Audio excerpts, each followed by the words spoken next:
December 7th, 1944. Somewhere in the dense forests of eastern France, the temperature had dropped to -12 degrees Celsius, and Private First Class Elijah Monroe knelt in the frozen mud beside a shattered stone wall, his bare hands clasped together, his eyes closed, his lips moving silently in prayer. Around him, the men of the 361st Infantry Regiment, part of the 92nd Infantry Division, one of the few African-American combat units serving in the European theater, watched with expressions ranging from mild curiosity to open disdain. Sergeant Marcus Thompson, a veteran of the Italian campaign who had seen enough of the conflict to fill 3 lifetimes, shook his head slowly and muttered under his breath that prayers would not stop German artillery. What none of them knew in that moment, what none of them could possibly have predicted, was that within the next 48 hours, the young man they dismissed as naive and foolish would become the most decorated soldier in the entire regiment, carrying 17 wounded men to safety across more than 3 kilometers of hostile terrain, while under constant threat, his faith never wavering, even as his body was pushed far beyond the limits of human endurance. Before we dive into this story, make sure to subscribe to the channel and tell me in the comments where you're watching from. It really helps support the channel.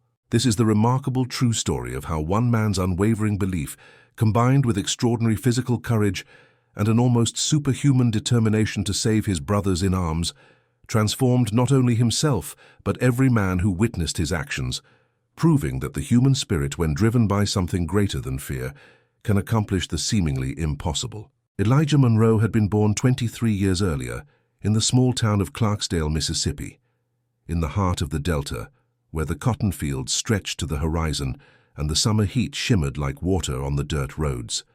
His father, Reverend Samuel Monroe, had been the pastor of Mount Zion Baptist Church for 31 years, a man whose voice could shake the rafters on Sunday mornings and whose quiet counsel had guided the community through floods, droughts, and the ever-present weight of injustice that pressed down on their daily lives.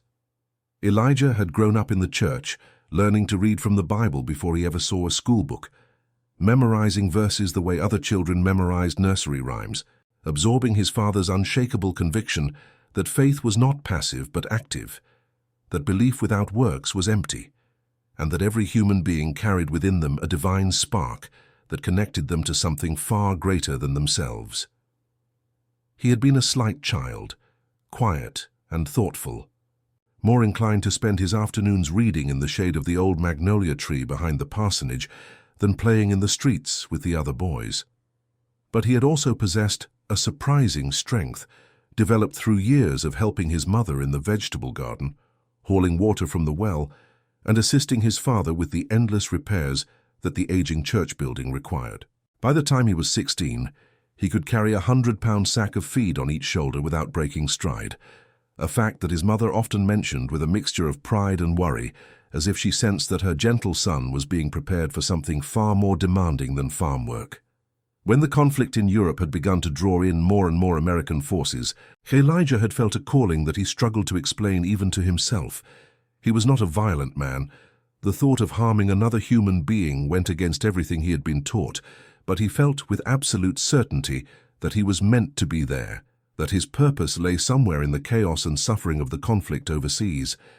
His father had understood, perhaps better than Elijah himself, that there are many ways to serve in difficult times, and that a man of faith could bring light to the darkest places precisely because he carried that light within him.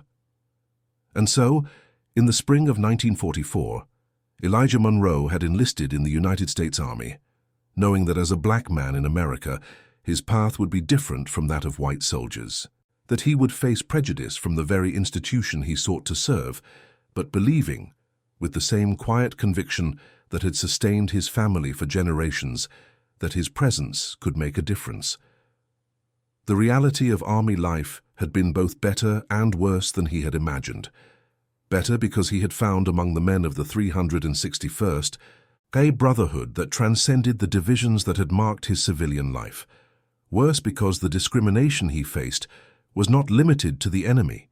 It came from his own countrymen, from white officers who doubted his courage, from a military structure that relegated black soldiers to support roles, and questioned their fitness for frontline service.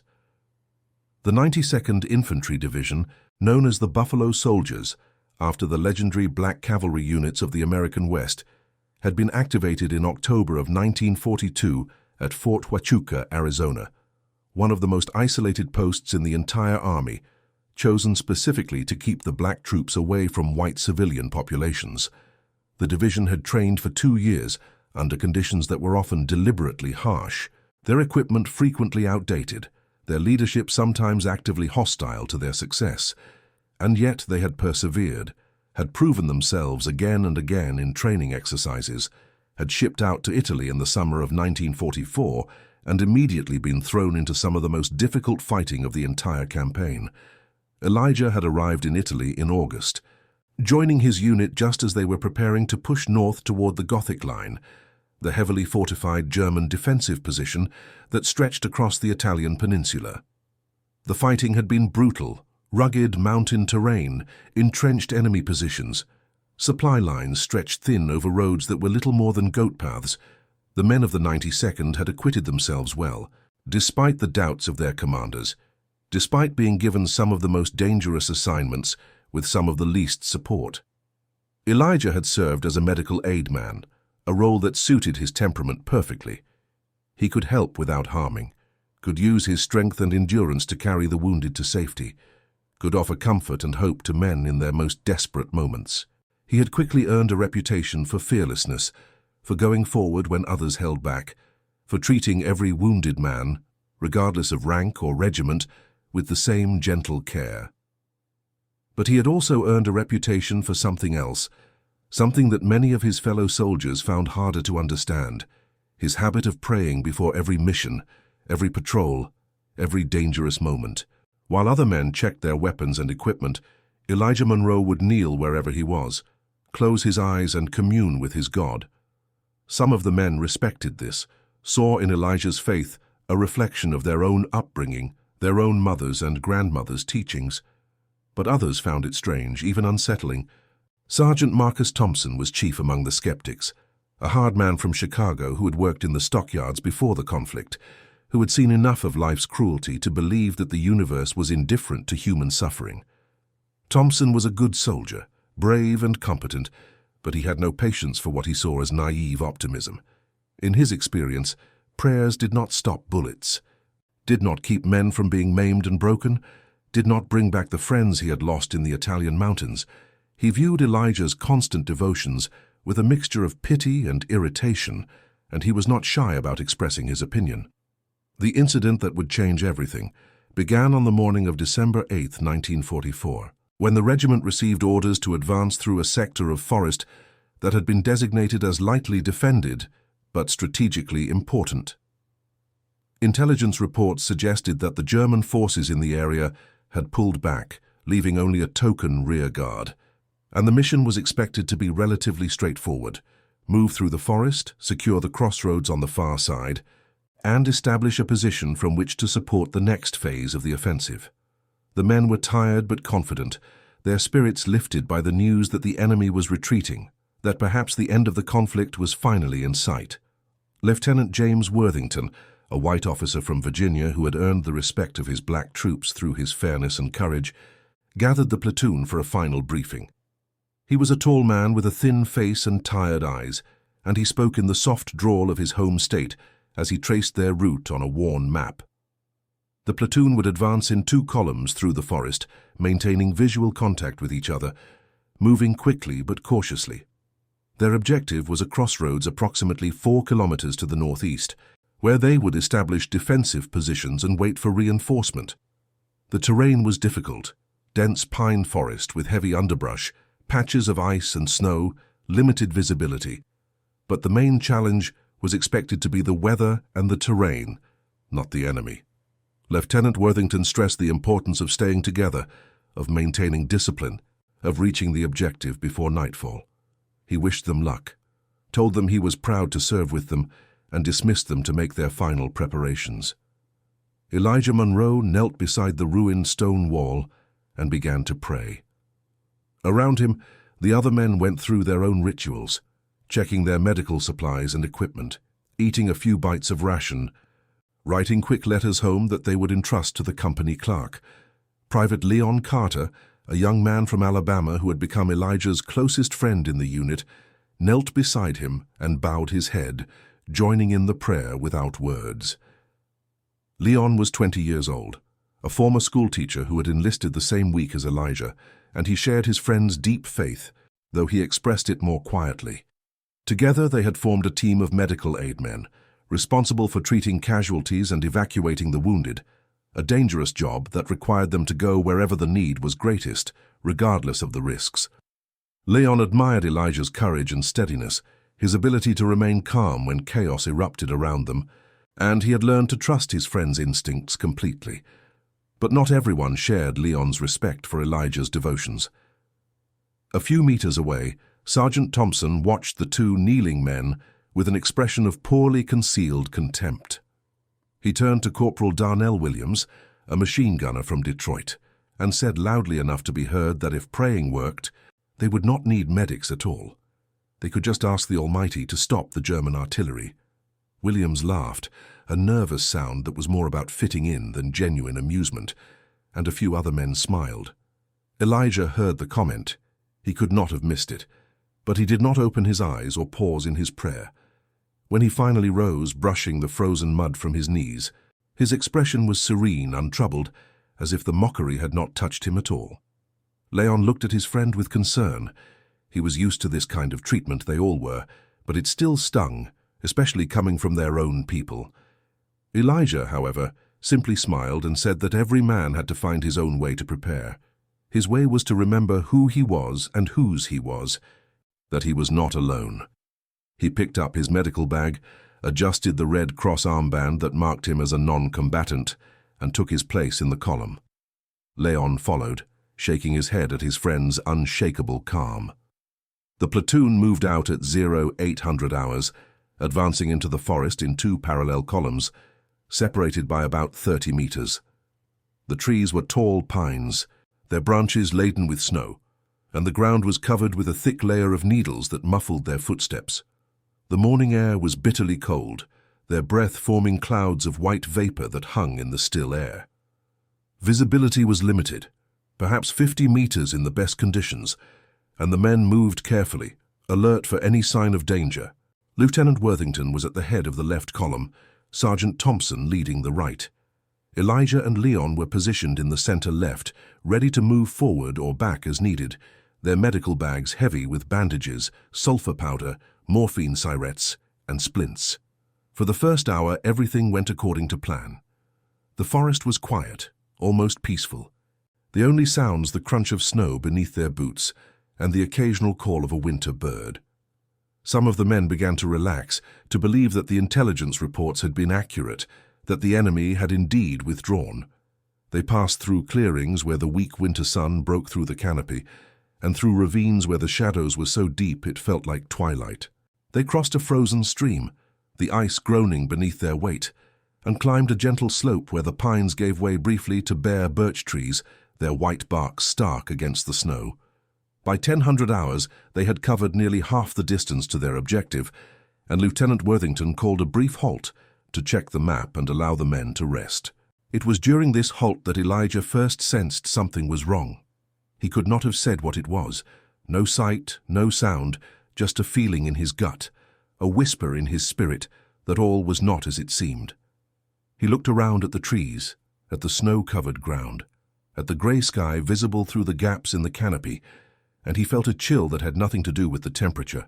He closed his eyes and prayed again, silently, asking for guidance, for protection, for the wisdom to know what to do when the moment came. Leon noticed his friend's sudden tension and asked if he was all right. Elijah opened his eyes and said quietly that they needed to be careful, that he had a feeling. Leon trusted Elijah's intuitions. They had been right before, and he passed the word to the men nearest him to stay alert. They moved out again at 10:20 hours, and almost immediately the character of the forest began to change. The trees grew closer together, the underbrush thicker, the ground more uneven.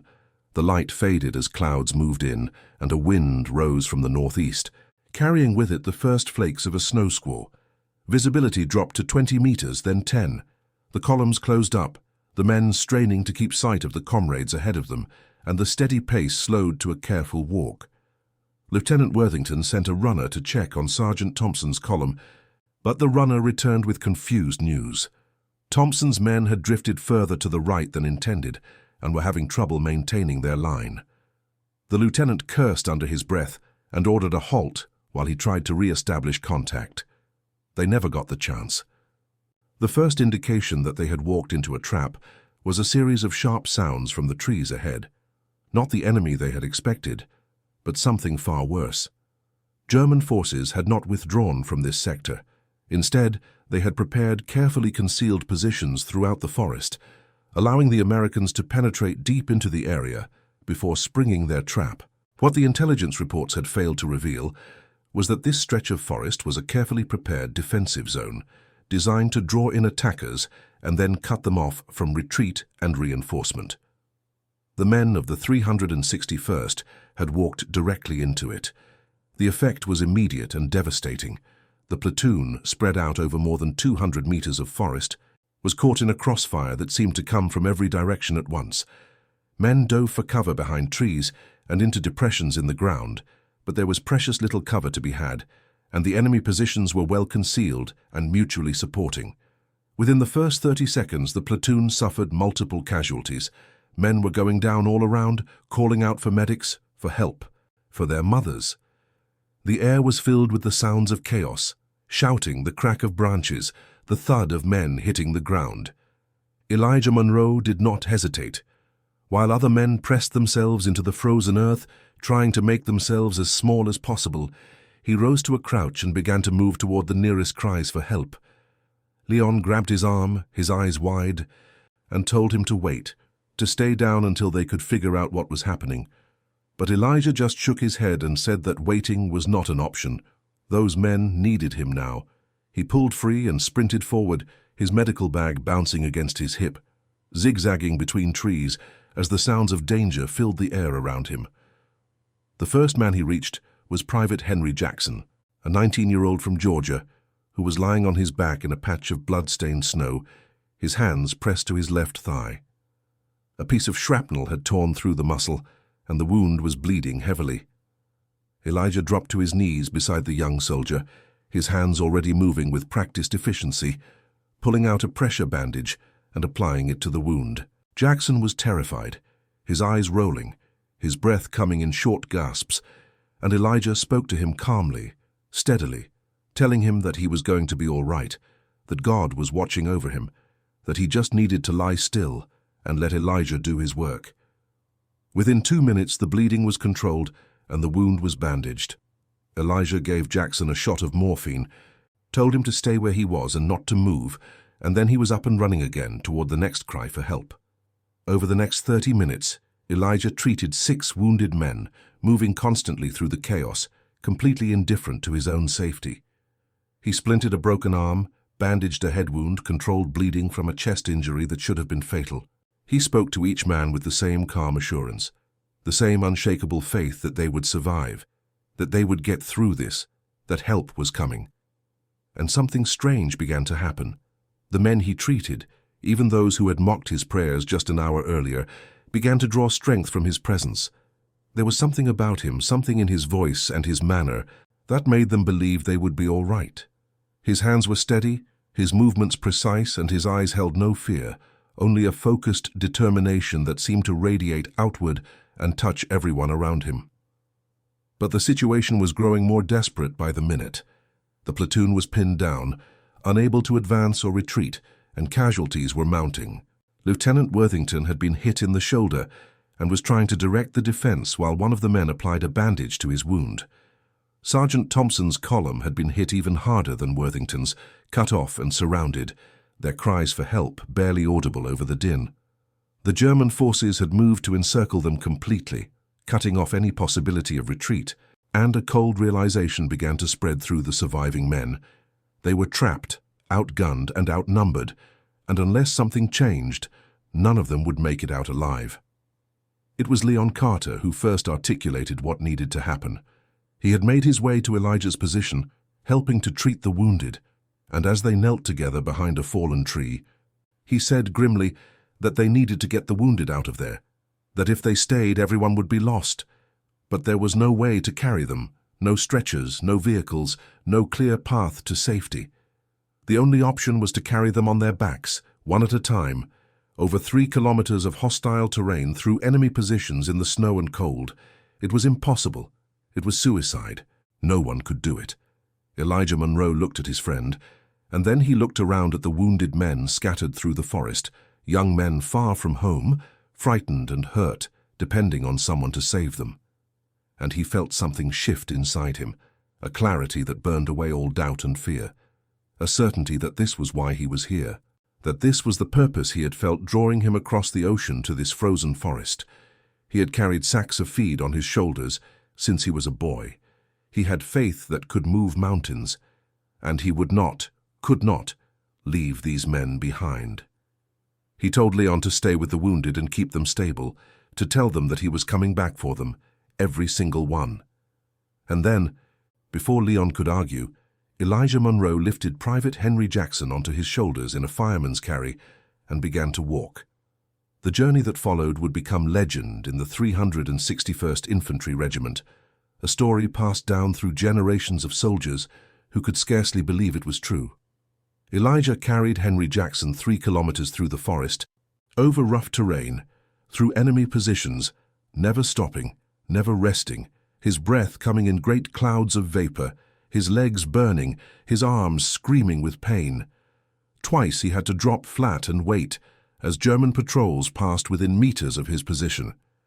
Once he had to wade through an icy stream because the bridge was being watched, the freezing water rising to his waist, Jackson groaning with the cold on his back, but he never stopped.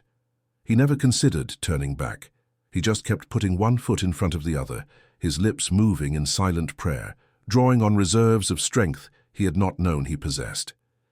He reached the American lines at approximately 12:30 hours, staggering out of the trees into a clearing where a forward aid station had been established. The medics there rushed forward to take Jackson from his shoulders, their faces incredulous at the sight of this exhausted black soldier who had appeared out of nowhere carrying a wounded comrade. Elijah handed over his burden, bent over with his hands on his knees, gasping for breath, and then he straightened up and turned back toward the forest. One of the medics grabbed his arm and asked where he was going, and Elijah just said that there were more. He shrugged off the hand and began to run, back into the trees, back toward the trapped platoon, back to bring out the next man.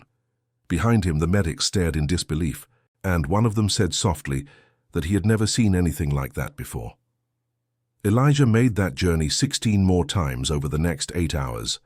16 times he penetrated enemy positions, reached the beleaguered platoon, loaded a wounded man onto his shoulders, and carried him 3 kilometers to safety. He carried men who outweighed him by 50 pounds. He carried men who were unconscious, men who were delirious with pain, men who begged him to leave them and save himself. He carried Sergeant Marcus Thompson, the same man who had mocked his prayers that morning, who was now barely conscious from blood loss and could only whisper his thanks over and over. He carried Lieutenant Worthington, who was too weak to walk and who told Elijah, as they moved through the darkening forest, that he was proud to have served with him, that he was the bravest man he had ever known. Each journey was different. Each one presented new challenges. The Germans, realizing that someone was slipping through their lines, began to tighten their perimeter, to send out patrols, to watch the likely routes more carefully. Elijah had to vary his path each time to find new ways through the forest, to use every scrap of cover and concealment. He moved like a ghost through the trees, his senses sharpened to an almost supernatural degree, anticipating danger before it appeared, trusting his instincts and his faith to guide him. Several times he came within a heartbeat of being discovered, freezing in place as German soldiers passed so close he could have reached out and touched them, praying silently for deliverance that always seemed to come. And through it all he never stopped praying. He prayed for strength when his legs threatened to give out. He prayed for guidance when the path seemed impassable. He prayed for the men on his back, that they would live to see their families again. He prayed for the men he had not yet reached, that they would hold on until he could get to them. He prayed for the enemy soldiers searching the forest, that they would be turned aside, that they would not find him or the men he was trying to save. Some of those prayers were answered in ways that seemed miraculous, patrols that turned back at the last moment, paths that opened through seemingly impassable terrain, reserves of strength that appeared just when he had nothing left. Others were answered in the simple fact that he kept going, that he did not give up, that he refused to stop until every wounded man had been brought to safety. The last man he carried out was Leon Carter. His friend had been hit in the late afternoon, a piece of shrapnel lodging in his back, while he was treating another wounded soldier. When Elijah reached him, Leon was pale and barely conscious, his breathing shallow, his pulse weak. Elijah knelt beside him, took his hand, and told him that they were going home, that he was not leaving him there, that he needed to hold on just a little longer. Then he lifted his friend onto his shoulders. Leon was taller than Elijah, heavier, and the weight was almost unbearable after everything that had come before, and he began to walk. That final journey was the hardest of all. Night had fallen, the temperature had dropped to -18 degrees, and Elijah's body was beyond exhaustion. His muscles had cramped, his joints had swollen, his feet were numb with cold. Several times he fell, crashing to his knees in the snow, and each time it took longer to get up.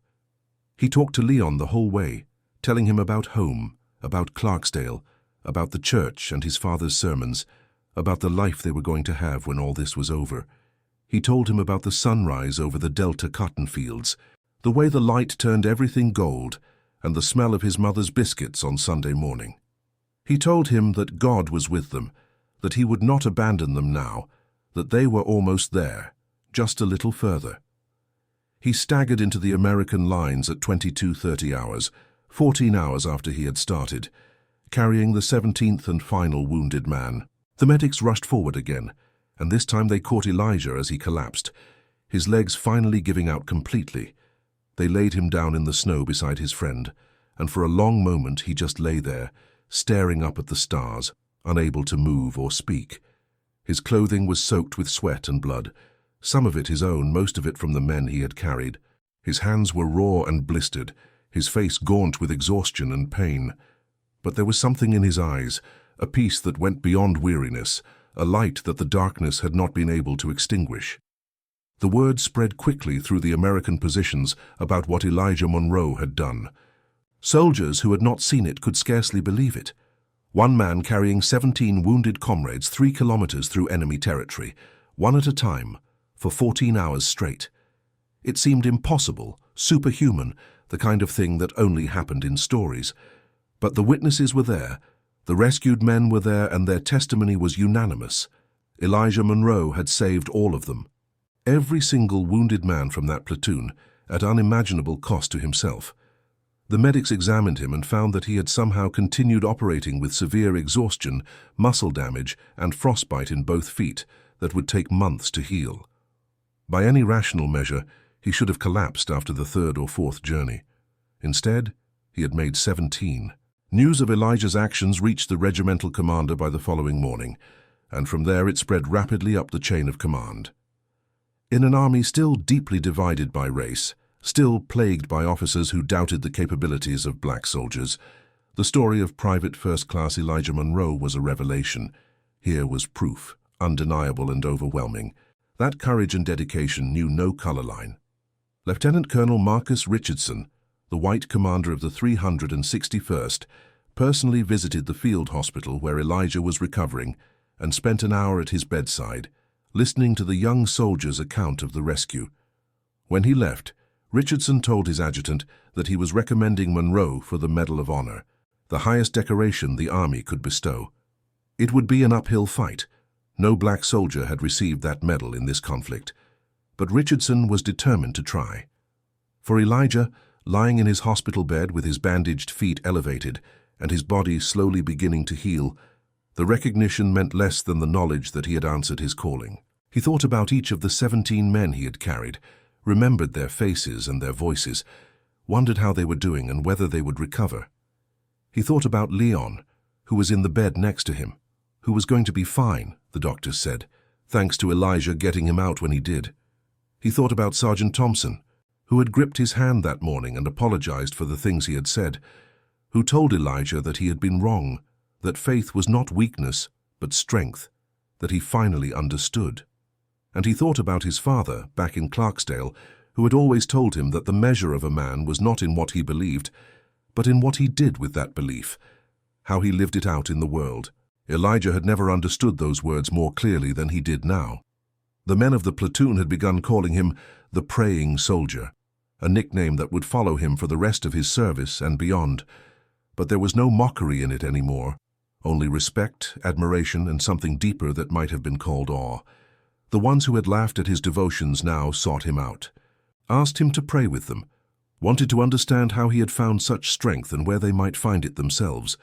Elijah welcomed them all, shared his faith freely, never condemned them for their earlier scorn.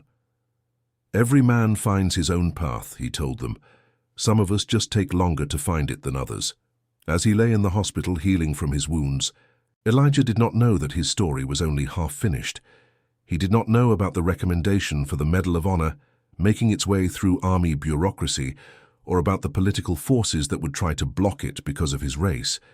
He did not know that his actions would be written about in newspapers back home, that his name would become a symbol of what black soldiers could achieve when given the chance, or that his example would help to change, in some small way, the minds of those who doubted.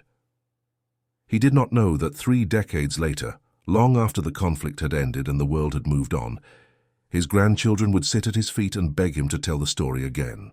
The story of the praying soldier who carried 17 men out of the forest on faith alone.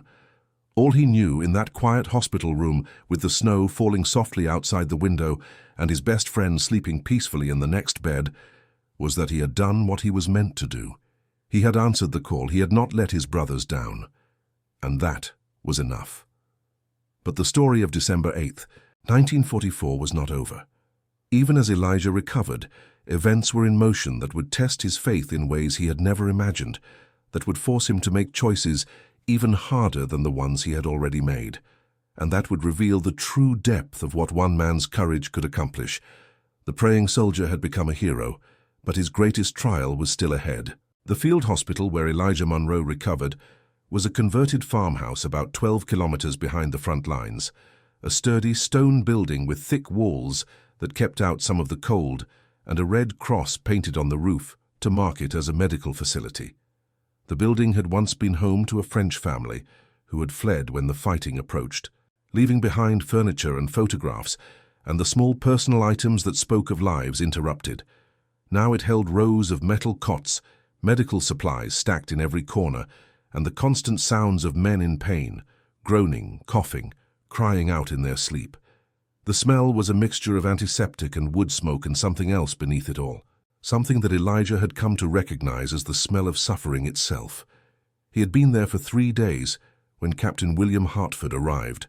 Hartford was the regimental intelligence officer, a tall man from Connecticut, with sharp eyes and a careful manner of speaking that suggested he weighed every word before he let it leave his mouth. He pulled up a wooden chair beside Elijah's cot, introduced himself, and said that he needed to ask some questions about what had happened in the forest. There was going to be an official report, he explained, and it was important to get the details right. Elijah nodded and waited, unsure what the officer wanted but willing to cooperate.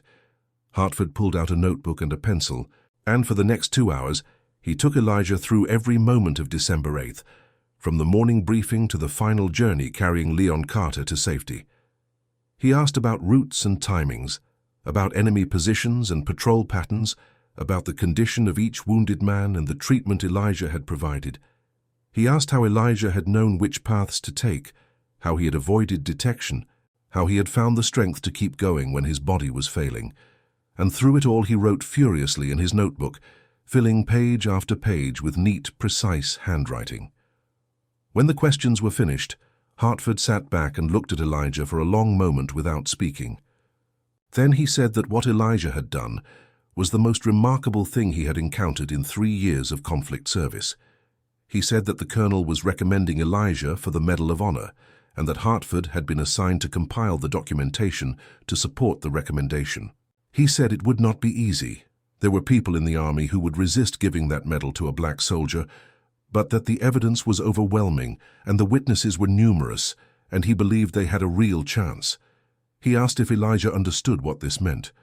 Elijah was quiet for a moment, looking down at his bandaged hands. Then he said that he had not done what he did for a medal. He had done it because those men needed him, because it was the right thing to do, because he believed God had given him the strength, and he had to use it. If the army wanted to give him a medal, he would accept it with gratitude, but it would not change anything about who he was or what he believed. Hartford nodded slowly as if this was the answer he had expected, and he said that was exactly why Elijah deserved it. The recommendation began its journey up the chain of command, and almost immediately it ran into resistance. The first obstacle was Colonel Franklin Pierce, the division chief of staff, a career officer from Alabama, who made no secret of his belief that black soldiers were unsuited for combat, and that the 92nd Division was a failed experiment that never should have been attempted. Pierce had been a thorn in the side of the division's black soldiers since they had arrived in theater, questioning their courage, minimizing their achievements, and seizing on any setback as proof of his prejudices. When the Medal of Honor recommendation for Elijah Monroe reached his desk, Pierce saw it as an affront to everything he believed. He wrote a memo to the division commander, arguing that the recommendation was exaggerated, that the witnesses were unreliable, and that giving the nation's highest military honor to a black soldier would set a dangerous precedent. He suggested that a Bronze Star would be more appropriate, and that even that might be too generous. The memo might have killed the recommendation if not for Lieutenant Colonel Richardson, who learned of Pierce's opposition and went directly to the division commander, Major General Edward Almond. Richardson brought with him statements from every one of the 17 men Elijah had rescued, as well as testimony from the medics at the aid station who had watched him carry man after man out of the forest. He brought maps showing the routes Elijah had taken, calculations of the distances he had covered, medical reports detailing the injuries he had sustained, and he brought something else, his own personal account of what Elijah Monroe meant to the men of the 361st, how his courage had transformed not just those he rescued, but everyone who heard the story, how he had become living proof that the doubters were wrong about black soldiers and about what they could achieve. Richardson spoke for nearly an hour, and when he finished, General Almond sat in silence, his fingers steepled, his face unreadable. Then he said that he would forward the recommendation to Army headquarters with his endorsement. Pierce's objections would be noted but overruled. This was progress, but the fight was far from over. The recommendation still had to pass through multiple levels of review at Army headquarters in Europe, and then be sent to Washington for final approval by the War Department. At each level, there were officers who shared Pierce's views, who found reasons to delay, to question, to send the paperwork back for additional documentation. Weeks passed, then months. Elijah was released from the hospital in early January. His feet healed enough for him to walk, though still tender and prone to pain in the cold. He returned to his unit, which had been pulled back from the front lines to rest and refit, and he tried to resume his duties as a medical aid man. But things were different now.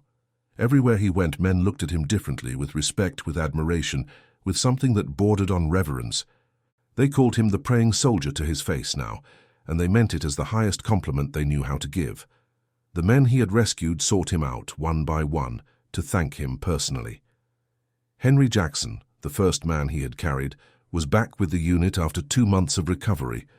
Walking with a slight limp but otherwise healthy, he found Elijah one evening after dinner and stood before him for a long moment, unable to speak, tears running down his face. Then he simply embraced him and held on, and Elijah held him back, and no words were needed. Marcus Thompson, the sergeant who had mocked his prayers, became one of his closest friends, seeking out his company, asking him questions about faith and meaning, and how a man could find strength when everything seemed hopeless. Thompson had been changed by what happened in the forest, not just saved physically, but transformed in some deeper way, and he credited Elijah with both. Leon Carter, Elijah's best friend, recovered fully from his wound and returned to duty in February. The bond between the two men, already strong, had become unbreakable. They had faced death together, had been carried through it by faith and friendship, and nothing could separate them now. But even as Elijah settled back into routine, the question of the Medal of Honor continued to loom over him. He tried not to think about it, tried not to get his hopes up, but it was impossible to ignore entirely. Officers would stop him and tell him they were pulling for him. Letters arrived from strangers who had heard his story, telling him he was an inspiration, telling him he deserved the recognition. His father wrote from Clarksdale to say that the whole community was praying for him, that Reverend Samuel Monroe had mentioned his son's heroism from the pulpit, and the congregation had wept with pride. Elijah read these letters and felt a complicated mix of gratitude and discomfort. He had never sought attention, had never wanted to be held up as a symbol. He just wanted to do his job, serve his country, and go home when it was all over. The waiting might have gone on indefinitely if not for an unexpected intervention. In late February, a reporter from one of the major American newspapers visited the 92nd Division to write a story about black soldiers in combat. His name was Robert Chen, a Chinese-American from San Francisco who had faced his own share of discrimination and who was determined to tell the stories that other reporters ignored. Chen had heard rumors about the praying soldier and had come to find out if they were true. He interviewed Elijah for 3 hours, then spent a week talking to the men of the platoon, reviewing the official reports and piecing together what had happened on December 8th. When his story was published in early March, it caused a sensation. It ran on the front page under a headline that read, "Soldier of Faith Saves 17 in Heroic Rescue." And it told Elijah's story in vivid detail, his upbringing in Mississippi, his call to service, the mockery he endured, and the incredible feat of courage and endurance that had silenced all doubters. The story was picked up by newspapers across the country, and within days Elijah Monroe was famous. The effect on the Medal of Honor recommendation was immediate. Letters and telegrams poured into the War Department, demanding that Elijah receive the recognition he deserved. Civil rights organizations took up his cause, seeing in him a powerful symbol of what Black Americans could achieve, and the discrimination they faced even when they did. Politicians who had previously ignored the issue began to speak out, sensing which way the wind was blowing. The pressure built, and finally, in late March, the War Department announced that Private First Class Elijah Monroe would be awarded the Medal of Honor for his actions on December 8, 1944. The ceremony would take place in April, and Elijah would be flown back to Washington to receive the medal from the Secretary of War himself. The news hit Elijah like a thunderbolt. He had genuinely not expected it, had prepared himself for disappointment, and now that it was happening, he did not know how to feel. He was grateful, of course. The medal would mean so much to his family, to his community, to all the people who had supported him. But he also felt the weight of it, the responsibility of being a symbol, of representing not just himself, but his entire race in a country that still refused to see black people as equal. He prayed for guidance, as he always did, and the answer that came to him was simply to be himself, to accept the honor with humility, to speak the truth about what he had experienced, and to trust that God would use it for good in ways he could not foresee. He flew to Washington in early April, accompanied by Lieutenant Colonel Richardson and Captain Hartford, who had worked so hard to make this happen. The capital was beautiful in spring, the cherry blossoms in full bloom along the tidal basin, the monuments gleaming white against the blue sky. Elijah had never been to Washington before, had never seen these symbols of American democracy that he had heard about all his life, and he felt a complicated mix of pride and sorrow as he looked at them. This was his country, the country he had risked his life to defend, but it was also a country that treated him as less than a full citizen, that segregated him and discriminated against him and told him he was not good enough. He wondered if receiving this medal would change anything, if it would open any doors or change any minds, or if he would go back to Mississippi after the conflict and find everything exactly the same. The ceremony took place on April 12, 1945, in the office of Secretary of War Henry Stimson. It was a small gathering, just Elijah, the secretary, a few generals and staff officers, and Richardson and Hartford representing the regiment. There were no black faces in the room except Elijah's, and he was acutely aware of this, acutely aware that he was a symbol whether he wanted to be or not. Stimson was a dignified old man with white hair and a formal manner, and he read the citation in a clear, steady voice, describing what Elijah had done in the forest that day, the 17 trips through enemy territory, the 3 kilometers each way, the hours of superhuman effort. When he finished reading, he pinned the medal to Elijah's chest and shook his hand. And there was applause from the small group. And flashbulbs popped as photographers captured the moment. Elijah stood straight and still, his eyes forward, his face composed, and only someone who knew him well would have seen the emotion he was holding in check. Afterward, there was a reception in one of the War Department conference rooms, with coffee and sandwiches and awkward conversation. Officers came up to congratulate Elijah, to shake his hand and tell him what an honor it was, and he thanked each one politely, while feeling like he was watching himself from a distance.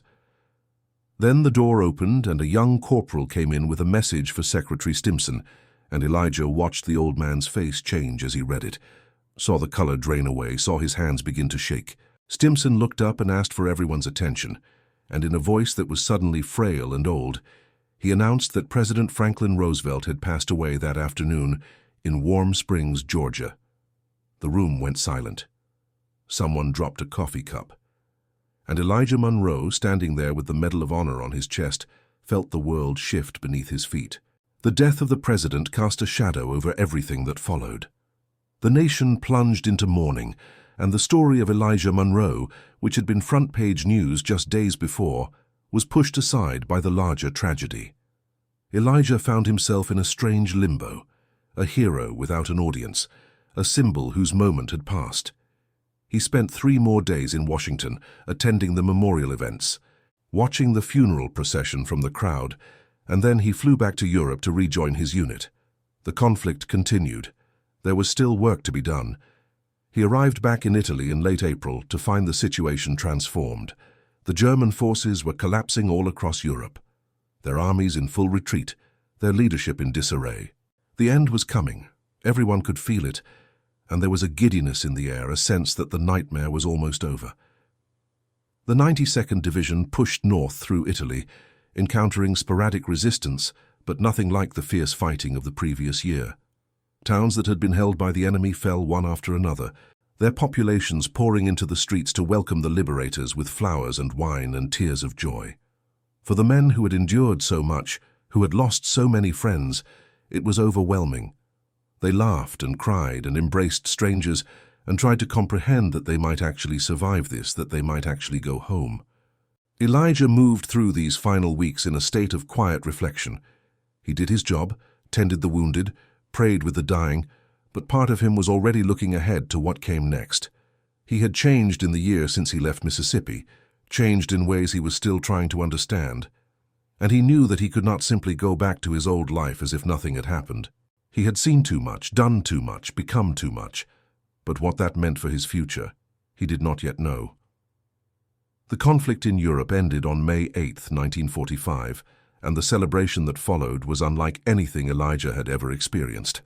Men who had been too exhausted to smile were dancing in the streets. Men who had not cried in years were weeping openly. The relief was almost unbearable, the simple, overwhelming fact that they were alive, that they had made it, that they would see their families again. Elijah celebrated with his comrades, drank wine, sang songs, let himself feel the joy. But even in that moment of triumph there was a shadow in his heart, a question he could not escape. What would he find when he went home? What would America be for him now? The answer began to reveal itself almost immediately. Even before the men of the 92nd Division shipped home, they began to encounter the discrimination they had hoped the conflict might have changed. They were heroes, decorated veterans who had risked their lives for their country, but they were still black, and that fact trumped everything else. They were given inferior quarters on the ships heading home. They were separated from white soldiers at ports and processing centers. They returned to an America that was grateful for their service in the abstract, but unwilling to treat them as equals in practice. The signs still said whites only. The buses still had sections in the back. The opportunities were still closed to them because of the color of their skin. Elijah had known this was coming, had never really expected anything different, but it still hurt. It hurt to have risked everything for a country that did not value him. It hurt to see his men who had shown such courage treated like second-class citizens. It hurt to wear the Medal of Honor on his chest and still be turned away from restaurants and hotels. He prayed about it, struggled with it, tried to find meaning in it, and what he came to believe was this: the struggle was not over, had never been just about the conflict overseas. The real fight was here at home for the soul of his own country, and that fight would take a different kind of courage, patience and persistence, and faith that change would come even when it seemed impossible. He had carried 17 men out of the forest. Now he would have to help carry his people toward justice. He returned to Clarksdale in July of 1945, stepping off the bus on a hot summer afternoon to find his parents waiting for him, his mother crying, his father standing straight and proud with tears running down his weathered cheeks. The whole community turned out to welcome him, hundreds of people lining the streets, cheering, waving flags, reaching out to touch him as he passed. There was a ceremony at Mount Zion Baptist Church, where his father spoke about sacrifice and faith and the long road ahead, and where Elijah stood before the congregation and told them that the medal on his chest belonged to all of them, to everyone who had prayed for him and believed in him and carried him in their hearts. He told them about the men he had rescued, about the transformations he had witnessed, about the way faith had sustained him when nothing else could. And he told them that the same faith, the same courage, the same refusal to give up would be needed in the struggles to come. The congregation rose to its feet, and the church filled with song, and Elijah felt, for the first time since he had left, that he was truly home. But home was not the same, and neither was he. In the weeks and months that followed, he tried to settle back into civilian life, to pick up where he had left off. But he found it impossible. He was restless, unsatisfied, haunted by all he had seen and done. He worked for a while in his father's church, helping with services and visiting the sick, but it was not enough. He took a job at a local school, teaching history and mathematics, and he found that he loved working with young people, loved seeing their minds open to new possibilities, loved telling them that they could be anything they wanted to be if they were willing to work for it. But even that was not enough. He felt called to something more, something larger, though he could not yet see what it was. The call became clear in 1954, when the Supreme Court ruled in Brown v. Board of Education that segregation in public schools was unconstitutional. The decision sent shockwaves through the South, igniting resistance among whites and hope among blacks, and Elijah knew immediately that this was the moment he had been waiting for. The struggle for civil rights was entering a new phase, and he needed to be part of it. He began attending meetings, organizing voter registration drives, speaking at churches and community centers about the need for change. He marched and protested and got arrested and kept going. He used his status as a Medal of Honor recipient to open doors, to get meetings with politicians and newspaper editors, to demand that America live up to its promises. And everywhere he went, he told the story of December 8, 1944, not to glorify himself, but to show what was possible when people refused to give up, when they were willing to sacrifice for something greater than themselves. His comrades from the 361st scattered across the country after the conflict, but many of them stayed in touch and several became active in the civil rights movement themselves. Leon Carter moved to Atlanta and became a minister, building a large congregation that was deeply involved in the struggle. Marcus Thompson settled in Chicago and worked as a labor organizer, fighting for the rights of black workers in the meatpacking plants where he had worked before the conflict. Henry Jackson went to college on the GI Bill and became a lawyer, eventually arguing civil rights cases before federal courts. They had been transformed by what they experienced in the forest, by what Elijah had shown them about faith and courage, and they carried that transformation with them into the battles ahead. The years passed, and the movement grew, and the country slowly began to change. There were setbacks and tragedies, moments when it seemed like progress was impossible, when the forces of hatred and fear were too strong. But there were victories too, laws passed and barriers broken, and through it all Elijah Monroe was there, marching, organizing, speaking, praying. He was there in Montgomery during the bus boycott, walking miles to work rather than accept segregation.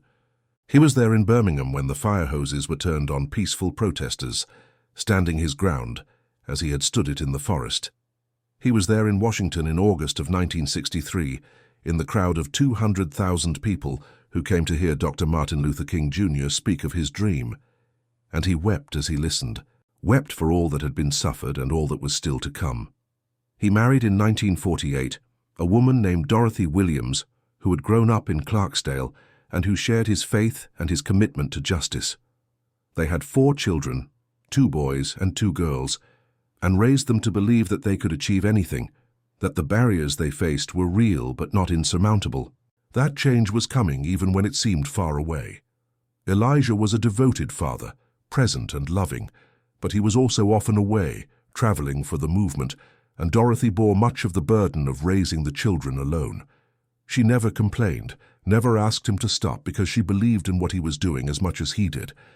They were partners in everything, and their love sustained him through the darkest times. The Medal of Honor remained important to him throughout his life, not for what it represented about his personal courage, but for what it said about the contributions of black soldiers.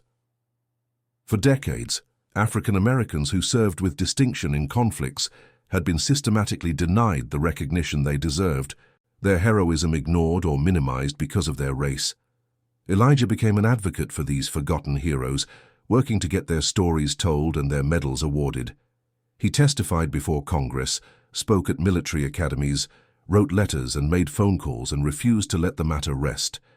In 1997, more than 50 years after the end of the conflict, the Army conducted a review of black soldiers who had been nominated for the Medal of Honor but denied, and 7 of them finally received the recognition they had earned.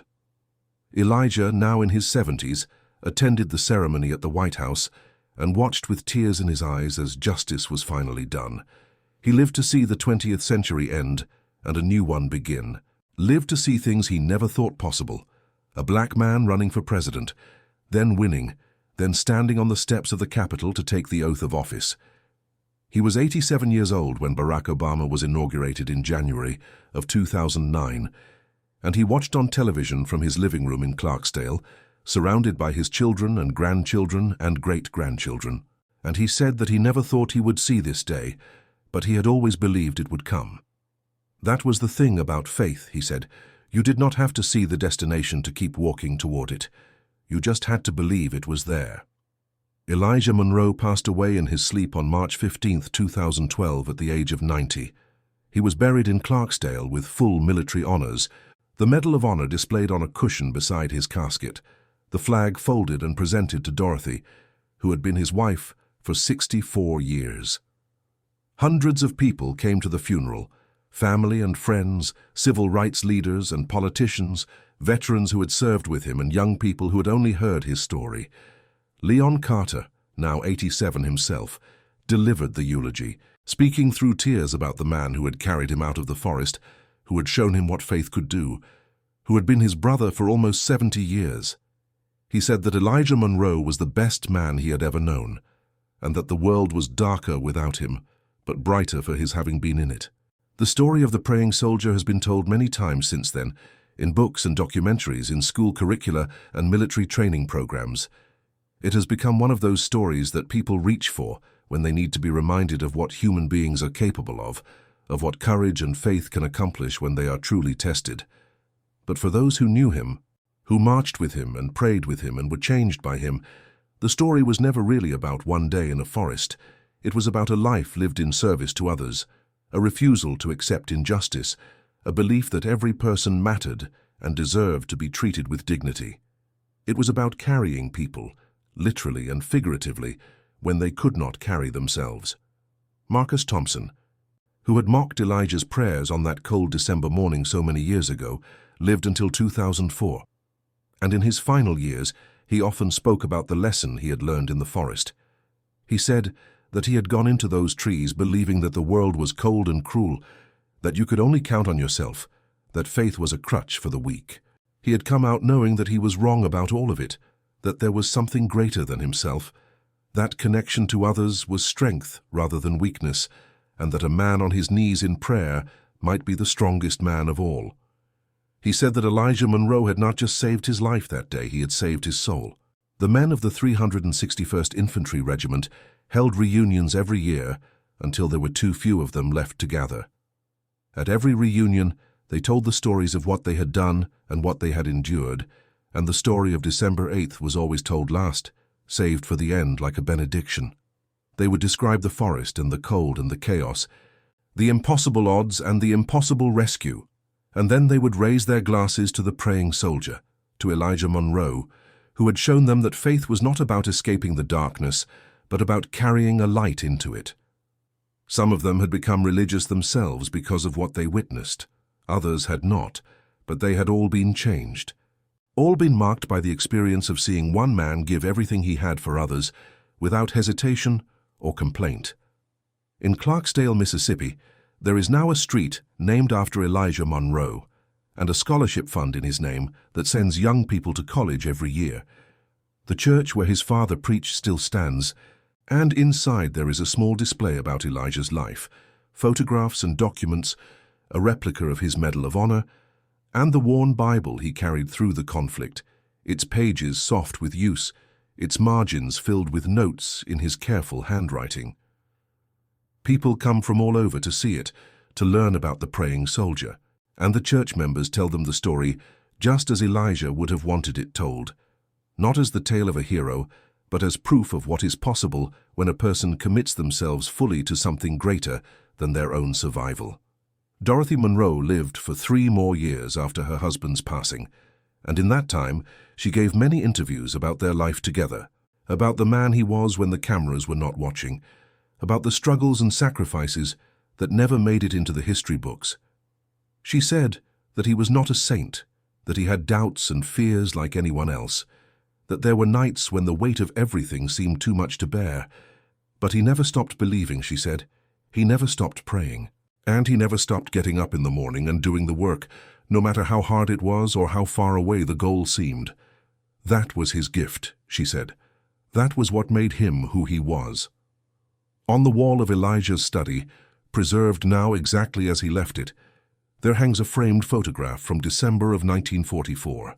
It shows the men of the platoon gathered in front of the field hospital after the rescue, haggard and exhausted, but alive, their arms around each other, their faces showing the particular joy of people who have come through something terrible together.